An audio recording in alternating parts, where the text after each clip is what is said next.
میں ذرا اس کو ٹھنڈا کر لوں.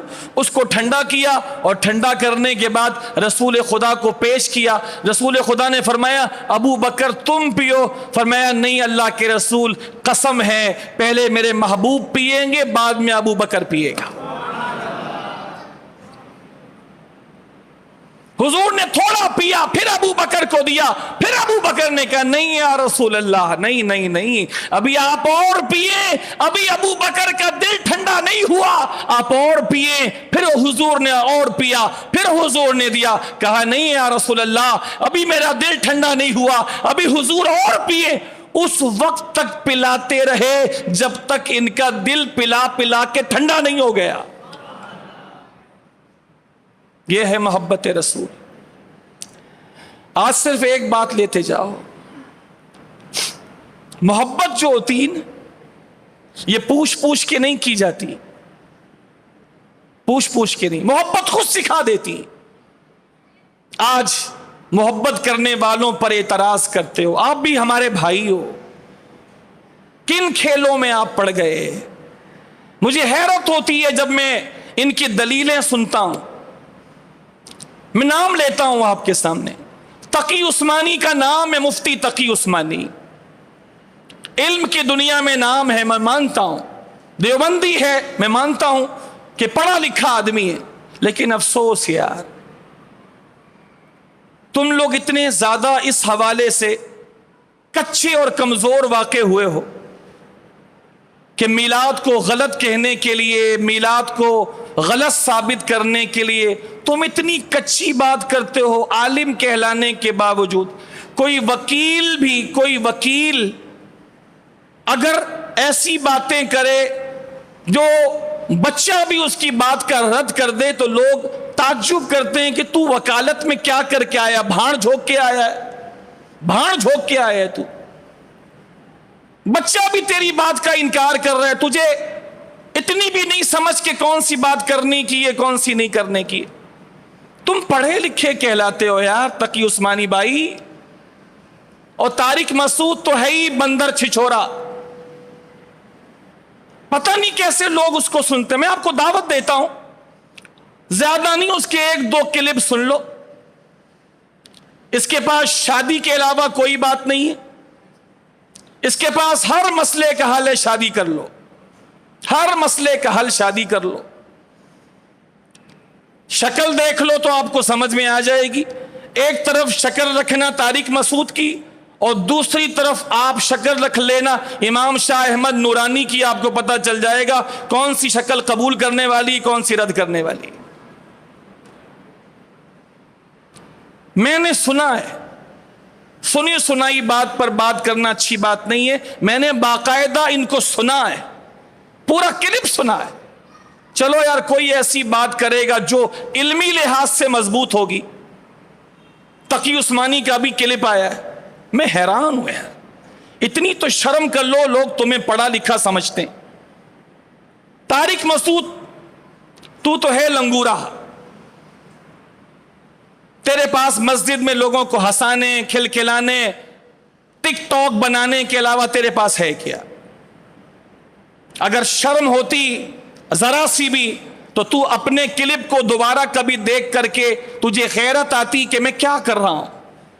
اللہ کے رسول سے منسوب ممبر پہ بیٹھتا ہوں اور باتیں میں یہاں وہاں کی کہانیاں سنا کے فارغ ہو جاتا ہوں. لوگ کہانیاں سننے آتے ہیں, ان کو مزے آ رہے ہوتے ہیں کہانیاں سننے میں, وہ مزے لے رہے ہوتے ہیں اور تو اپنا ٹائم پاس کر رہا ہوتا ہے. اللہ کے رسول سے منسوب ممبر کی تو توہین کرتا. اس کو بھی میں نے سنا کہ شاید کوئی کام کی بات کرے اپنے لحاظ سے, میلاد یوں غلط ہے, جلوس یوں غلط ہے, کوئی دلیل ہوگی. آپ خدا کی قسم ان کے پاس یہی دلیل ہے, ان کے لحاظ سے یہی دلیل ہے. صحابہ نے نہیں کیا, صحابہ نے نہیں کی. ابھی تقی عثمانی نے بھی یہی کہا ہے. میں کیا بولوں آپ کو, پڑھے لکھے آدمی کا ایک سٹینڈرڈ ہوتا ہے, یہ بات تو طریقے سے کرے.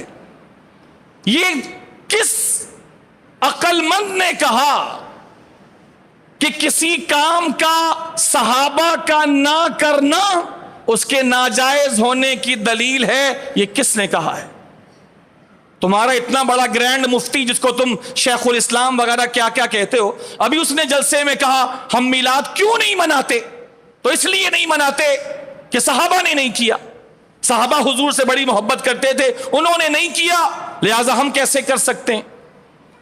سب سے پہلے، آگے تو بہت لمبی بات ہے، لیکن میں صرف آج کے جمعے میں صرف اتنا سوال رکھتا ہوں، یہ کسی مفتی سے، صحیح مفتی سے قرآن و حدیث کی روشنی میں کوئی ثابت کر کے دکھا دے کہ جو کام صحابی نے نہیں کیا، جو کام صحابی نے نہیں کیا وہ ناجائز و حرام ہے۔ اب میری سن لیں،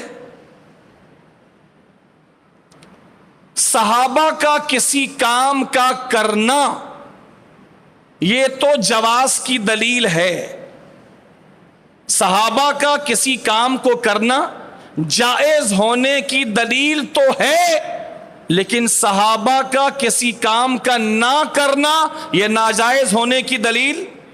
آپ میرے ساتھ ایک مرتبہ دوہرا لیں، آپ کی بڑی مہربانی ہوگی۔ صحابہ کا کسی کام کا کرنا یہ جواز کی دلیل تو ہے، لیکن صحابہ کا کسی کام کو نہ کرنا ناجائز ہونے کی دلیل، ان کی سب سے بڑی دلیل یہی ہے۔ جو دلیل نہیں ہے وہی ان کی دلیل ہے، بات سمجھ رہے ہیں آپ؟ جو دلیل نہیں ہے وہی ان کی دلیل ہے کہ صحابہ نے نہیں کیا۔ اچھا چاچا، صحابہ نے میلاد نہیں کیا، آپ کی بات رکھتے ہیں تھوڑی دیر کے لیے اوپر، بہت دور سے آپ لے کر آئے ہیں، سیالکوٹ سے لے کر آئے ہیں آپ، صحابہ نے نہیں کیا لہذا ناجائز ہو گیا، تو جو کام صحابہ نہیں کریں گے ناجائز ہو جائے گا۔ تو یہ رائے ونڈ کا اجتماع صحابہ نے کیا تھا کیا؟ 3 دن کا اجتماع؟ قرآن پاک آپ سب پڑھتے ہیں، سب نے قرآن پاک دیکھا تو ضرور ہوگا، آپ کے قرآن پاک پہ زبر زیر پیش لگا ہوا ہے؟ زبر زیر پیش لگا ہوا ہے؟ کوئی مائی کا لال ثابت کر دے کہ صحابہ نے یہ زبر زیر پیش لگایا تھا، جو سزا چاہو قبول ہے۔ دلیل آپ نے کیا بنائی؟ دلیل کیا بنائی؟ جو صحابہ نے نہیں کیا وہ کیا ہے؟ آواز آنی چاہیے۔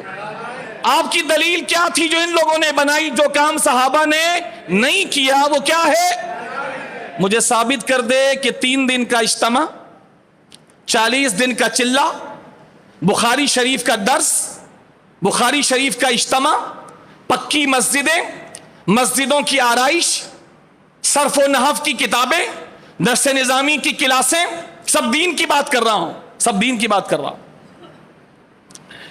اس کے علاوہ قرآن مجید فرقان حمید کا زبر زیر پیش اعراب ثابت کر دے کہ یہ صحابہ نے کیا ہے۔ آپ بولو کیا ہے صحابہ نے؟ یہ تو جائز ہے کہ ناجائز ہے؟ ہمارے نزدیک جائز ہے کہ ناجائز؟ قرآن زبر زیر پیش والا پڑھنا جائز ہے کہ ناجائز ہے؟ تو ان کی دلیل صحیح ہے غلط ہے؟ یہ تو میں نے چند مثالیں دی ہیں میرے بھائی، اور جو میں نے عرض کیا وہ یہ ہے کہ کسی کام کا صحابہ کا کرنا یہ تو جائز ہونے کی دلیل ہے، لیکن صحابہ کا کسی کام کو نہ کرنا ناجائز ہونے کی دلیل۔ اب ایک بات اور لیتے جاؤ، ناجائز کوئی چیز کیسے ہو سکتی ہے؟ صحیح ہے، سوال ہے کہ کسی چیز کو ناجائز کیسے کہہ سکتے ہیں؟ تو اس کا سادہ سا جواب ہے، جس کام کو اللہ اور رسول کھول کر ناجائز بتا دیں وہی ناجائز ہے۔ جس کام کو اللہ اور رسول کھول کر ناجائز ہونا بتا دیں بس وہی ناجائز ہے، اس کے علاوہ کوئی چیز ناجائز نہیں۔ اللہ کے نبی نے فرمایا جو چیزیں حلال تھیں اللہ نے بیان کر دی، جو چیزیں حرام تھیں وہ بھی اللہ نے بیان۔ حرام بھی کیا کر دیا؟ بولیے نا، آواز آئے نا۔ اور حلال بھی کیا کر دیا؟ فرمایا جس چیز کو اللہ تعالیٰ نے بغیر بھولے، اس لیے کہ اللہ بھولتا نہیں ہے، جس چیز کو اللہ نے بغیر بھولے چھوڑ دیا ہے وہ تمہارے اوپر ہے، تم چاہو تو انجام دو، چاہو تو انجام نہ دو۔ تو اب آپ سے سوال ہے اس دلیل کی روشنی میں کہ کیا کہیں قرآن و حدیث میں حضور کی محبت میں شربت بانٹنا یا میلاد پڑھنا یا حضور کے ذکر کی محفل سجانا یا حضور کے نام پر لبیک یا رسول اللہ کے نعرے لگاتے ہوئے اظہار محبت کے لیے نکلنا، یہ قرآن و حدیث میں اللہ نے کہیں ناجائز فرمایا ہے؟ آپ تو آپ ہیں، آپ کو تو ویسے بھی نہیں ملے گا، ان کے باپ کو بھی نہیں ملے گا۔ آپ تو آپ ہیں، ان کے باپ کو بھی نہیں ملے گا، کیونکہ ان کے باپ کو ہم پڑھ کے آئے ہیں۔ ان کے باپ اچھے آدمی تھے، ان کو ہم پڑھ کے آئے ہیں، اور ان کے باپ کا نام ہے حاجی امداد اللہ مہاجر مکی رحمت اللہ تعالی علیہ۔ کیا نام بولا؟ حاجی امداد اللہ مہاجر مکی رحمت اللہ تعالی علیہ۔ کتاب کا نام ہے فیصلہ ہفت مسئلہ، 7 مسئلوں پر ایک کتاب لکھی ہے، اور سب سے بڑا مسئلہ تھا میلاد کا۔ کتنے مسئلے؟ کتنے مسئلے؟ 7 مسئلوں پر ان کے بابا نے، حاجی امداد اللہ صاحب نے، جن کی ہم بھی عزت کرتے ہیں، بلکہ ہم بھی نہیں، ہم ہی عزت کرتے ہیں، یہ لوگ تو نام لیتے ہیں، عزت تو ہم کرتے ہیں۔ 7 مسئلوں پر ایک کتاب لکھی۔ ایک مسئلہ تھا میلاد کا، منائیں کہ نہ منائیں۔ ان 7 مسئلوں میں سے سب سے پہلے، کتاب کھول کے پڑھو، نہ ملے تو گردن اڑا دو، سب سے پہلا مسئلہ حاجی امداد اللہ صاحب نے جو بیان کیا ہے وہ میلاد کا مسئلہ بیان کیا ہے، اور فرمانے لگے میلاد کے جائز ہونے میں تو کسی بھی عقل مند کو کوئی کلام نہیں ہو سکتا، میلاد کا جائز ہونا تو دور کی بات ہے، فقیر خود ساری زندگی حضور کی میلاد مناتا رہا ہے، اور میلاد منانے کو برکات اور رحمتوں کے نزول کا ذریعہ سمجھتا رہا ہے۔ حاجی امداد اللہ مہاجر مکی ایک نام لیا ہے، یہ نام ہی کافی ہے، اور جانتے ہو ان کو ماننے والوں میں کون کون ہیں؟ ان کے ماننے والوں میں دیوبندیت کے سب سے بڑے سورما اشرف علی تھانوی ہیں، کہ اشرف علی تھانوی صاحب حاجی امداد اللہ صاحب کے مرید ہیں۔ نہ جانے مارکیٹ میں کیسے کیسے مرید آ رہے ہیں کہ پیر کی بات ہی نہیں مانتے۔ ہم لوگ تو جس کو ایک مرتبہ پیر بول دیں تو سر سے لے کے پیر تک پھر پیری کے ہو جاتے ہیں، اس لیے کہ ہم چل کے نہیں دیکھتے، ہم دیکھ کے چلتے ہیں۔ بات سمجھ آ رہی ہے؟ ہم چل کے نہیں دیکھتے کہ چل کے دیکھیے، ہم دیکھ کے چلتے ہیں۔